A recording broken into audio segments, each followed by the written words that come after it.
In August 1814, Washington, D.C. witnessed a remarkable event. A group of British soldiers set fire to the city, leaving a trail of destruction.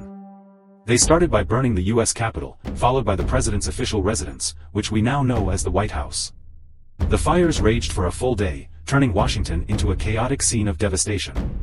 Fortunately, a heavy rain on the following day extinguished the fires, ending this event that occurred in the early 19th century during the War of 1812. Despite the seemingly close relationship between the United States and the United Kingdom today, history reveals a different story.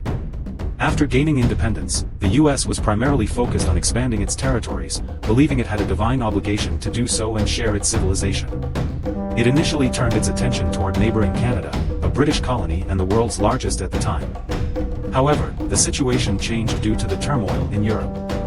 With Napoleon controlling the continent and the British dominating the seas, they imposed trade restrictions on the U.S., prohibiting American trade with Europe. In addition, the U.S. acquired the Louisiana Territory from Napoleon, doubling its land size. This growing power alarmed the British, who sought to prevent American expansion westward and support Native American tribes in the western regions. This created a dramatic deterioration in Anglo-American relations. Under the influence of the Manifest Destiny ideology, which believed that America's establishment was a divine mission, the U.S. couldn't resist any longer. They initiated hostilities against Britain in June 1812, igniting the Second Anglo-American War. Can you believe that the British once occupied the U.S. capital, Washington, D.C.? This event unfolded during the Second Anglo-American War in 1812. With the war's commencement, the U.S. promptly expanded its military, but it could only muster a regular army of 15,000 and had 80,000 militiamen. Meanwhile, the British were relatively weak on the American continent, aside from the Canadian militia. The British had a mere 5,000 regular troops on American soil. American forces believed that conquering Canada would be easy, as the odds were in their favor. However, things didn't go as planned. American troops lacked training, discipline, and support from local residents. Additionally, Native American tribes consistently harassed American supply lines, leading to repeated defeats. The attacks from all fronts on the American forces led to significant losses.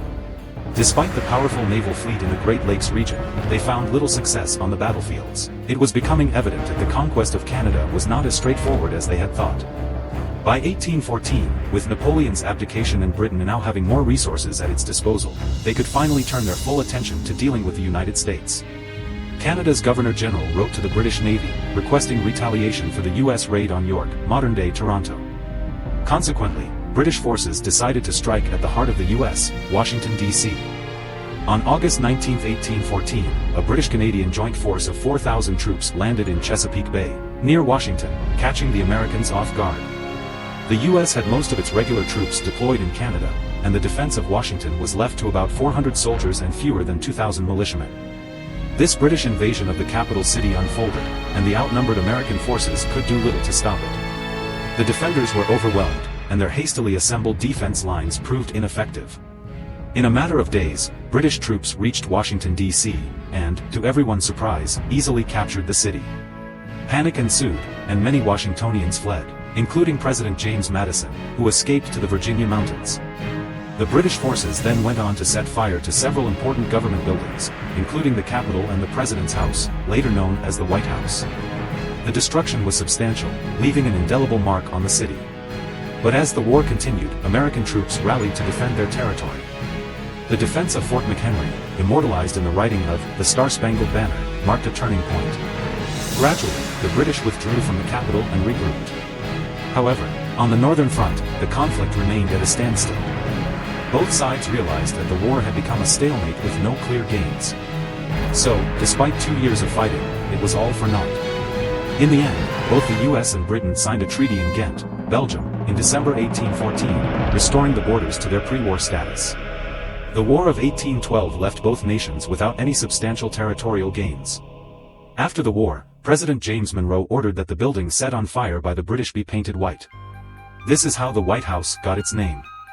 Furthermore, the U.S. established West Point Military Academy to train professional soldiers, acknowledging the need for a well-prepared military. While the war was inconclusive in terms of territorial acquisitions, it was significant for setting the stage for future U.S.-British relations. The two nations, once bitter enemies, have since become strong allies.